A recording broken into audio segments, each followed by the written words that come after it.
Hello everyone, and welcome to the video lessons for Outcome 7A, where we are going to be looking at polynomial functions. In this lesson, we are going to start with a whole bunch of basic definitions and use them by really just determining those characteristics from their graphs.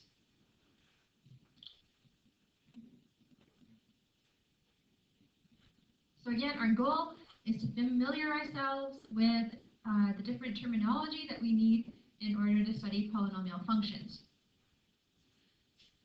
So the first thing we need to know is the Cartesian grid or plane, whatever you want to call it. When we label our coordinate plane, we label them always with Roman numerals. The first one is always where everything is positive, right? So that's number 1, and then we go around in a counterclockwise rotation. So there's 2, 3, and then 4 is 1 with a V in front of it, meaning 1 before 5, because V means 5.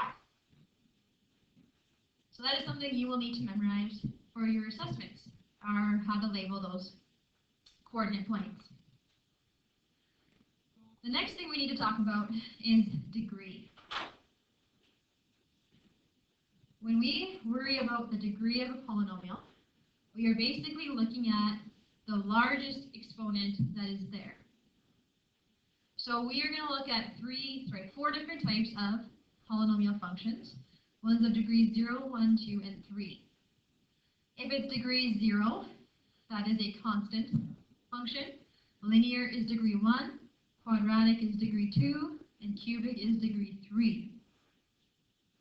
We usually write them in descending order. They might not always be.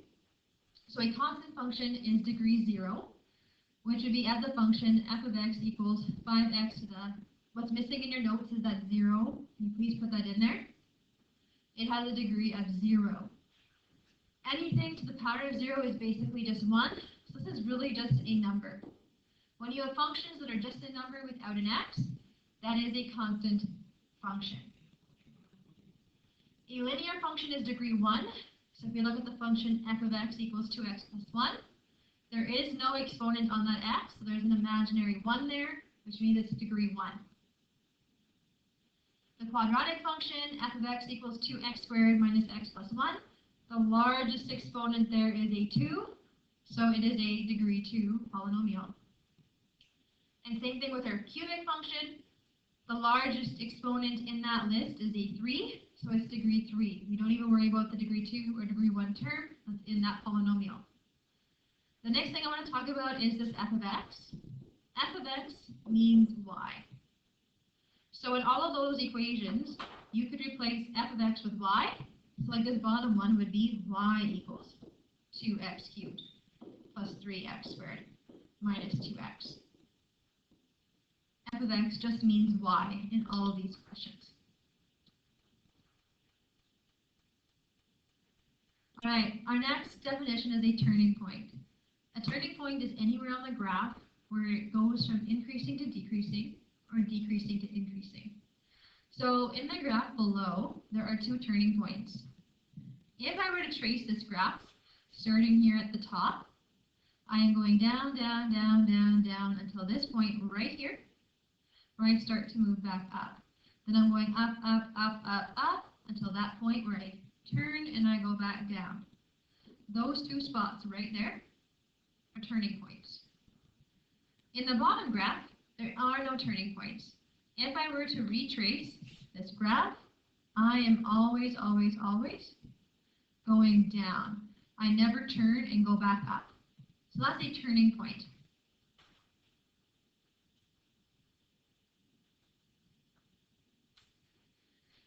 The next 2 definitions should be somewhat familiar to you because you did see them in Foundations 10 and in Foundations 20.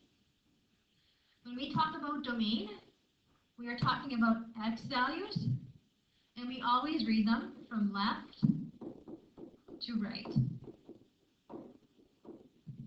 So the leftmost point to the rightmost point. We use these square brackets when we want to include numbers. Right, when it touches something. We use circular brackets when we don't include values, when they're not touching. And whenever we have questions with infinity, we always, always, always use circular brackets for infinity. It's the exact same rules for range, so I'm not going to reread them. All I want to talk to you about is that range are your y values, and we always read that from bottom to the top. Just helps you keep them straight. So domain is left to right, range is bottom to top. End behavior. So when we talk about end behavior, we're basically talking about the shape of the graph from left to right. We're basically looking at where does this graph start and where does this graph end. And we always use Roman numerals for that. So for example, if I look at our linear functions,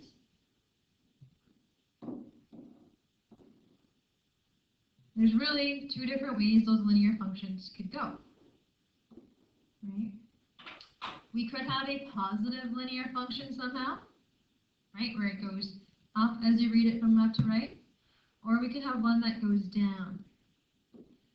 Now when we do end behavior, we always read it from left to right.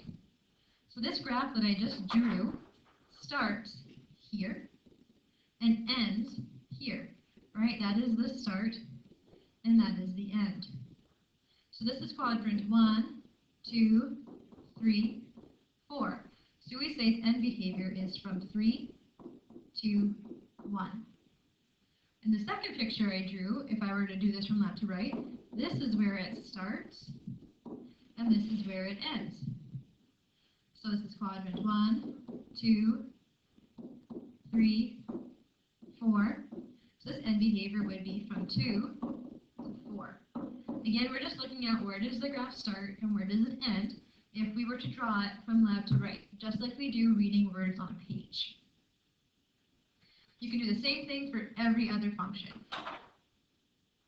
Constants, quadratics, cubics, and even the functions we're going to look at in the next two outcomes. So now what we're going to do is we're basically going to take everything that we just did and do some examples. So first thing you want to do is figure out which one of these graphs are polynomials. Then for the ones that are polynomials, we're going to find the x-intercepts, the y-intercepts, end behavior, domain, range, and turning points. So A is definitely a polynomial. It looks exactly like the parabolas that we learned in Foundations 20. It is a quadratic. Quadratics are always degree 2 polynomials. If I look at B, it just keeps curving over and over and over again, repeating itself. That is not a polynomial. We will actually look at these types of functions, in outcome 7C. But because it keeps repeating itself like that, that's not a polynomial. All right, so now let's go through the list of the things we want to find. The first thing we want to find are the x-intercepts. X-intercepts are where they cross the x-axis. So right here at -2 and right here at +2 are my x-intercepts. So the first point is -2, 0, and then the next one is a +2 and 0. Remembering that when we write points, they always come in the form x first, y second. Next thing we're going to find is the y-intercept. Y-intercept is where it crosses the y-axis. That's that point right there. That is 1, 2, 3, 4 up. So my x is 0 and my y is 4. Next thing we're going to talk about is end behavior. End behavior is where it starts and where it ends. So this graph starts here.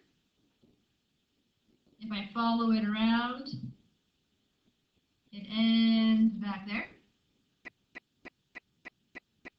So quadrant 1, 2, 3, 4. This would be going from 3 to 4.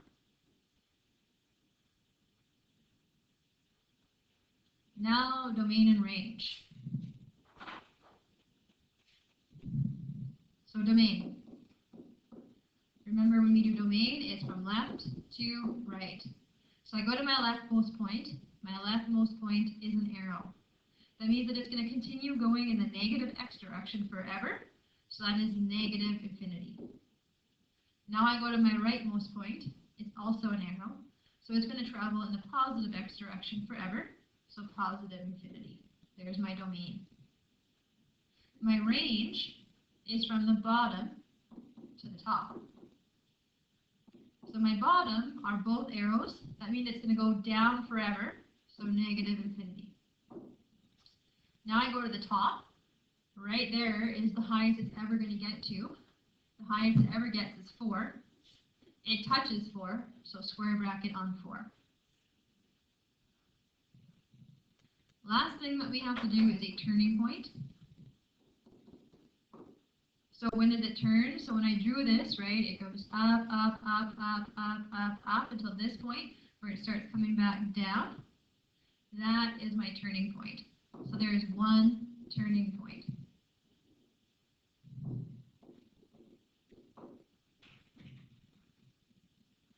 All right, let's look at the next examples. All right, C is not a polynomial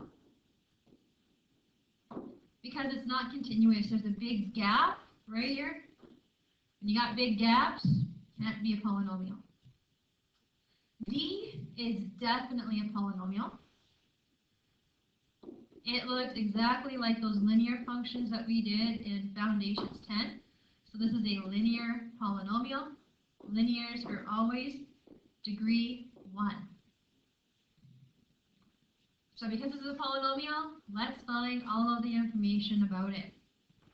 So the first thing it says that we define is that x-intercept. It crosses the x right here. It's kind of a guess. Looks like it's about 2/3 of the way. So again, I'm just guessing that it's maybe about 2/3 on the x and 0 on the y. Y-intercept, where it crosses the y-axis, right there, that's down at -2, so my x is 0, my y is -2. Time to do some end behavior. End behavior, again, is where it starts and where it ends. So it starts right there, and it ends up in there. So quadrant 1, 2, 3, 4. So it starts in 3, goes to 1. Now, domain and range. So domain. Right, left to right. Now, the farthest right is here. I know that there is no arrow, but you can assume if it goes off the page, there's an arrow. So it's going to go to the left forever, so that's negative infinity. Up at the top, again, you can assume there's an arrow. It's going to go to the right forever, so positive infinity. Range, we always go from bottom to top. So the bottom, again, is an arrow, so negative infinity. Top is an arrow, so positive infinity, so negative infinity to infinity. Last thing that we have to look for are my turning points. If I were to follow this graph forever, it's always going to go up. It's never going to turn. So there are 0 turning points.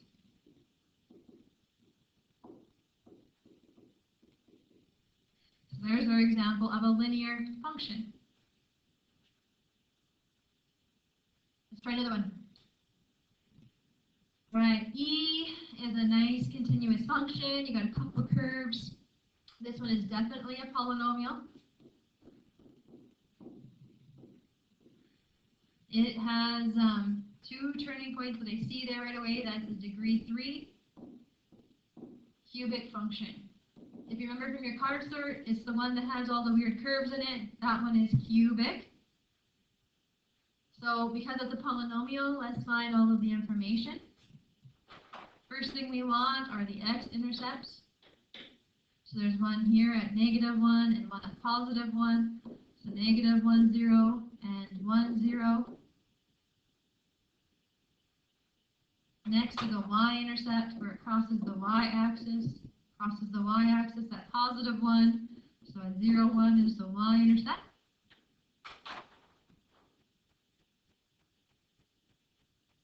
Now I'm looking for end behavior. My graph starts here and ends here. Again, I can put arrows when it goes off the page. So this is 1, 2, 3, 4. So it's going from 3 to 1.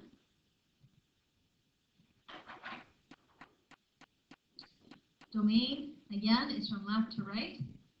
Farthest left is an arrow, so negative infinity. Farthest right is an arrow, so positive infinity. Range is from bottom to top.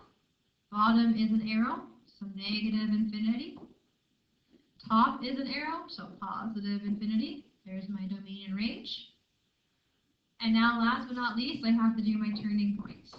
So if I were to trace this graph, it goes up, up, up, up, up, turns to go down here, turns to go back up. There are 2 turning points.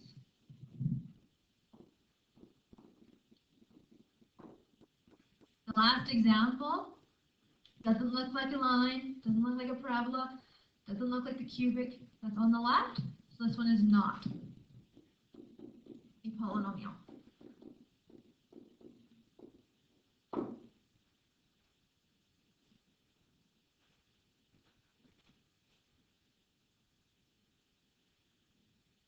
All right.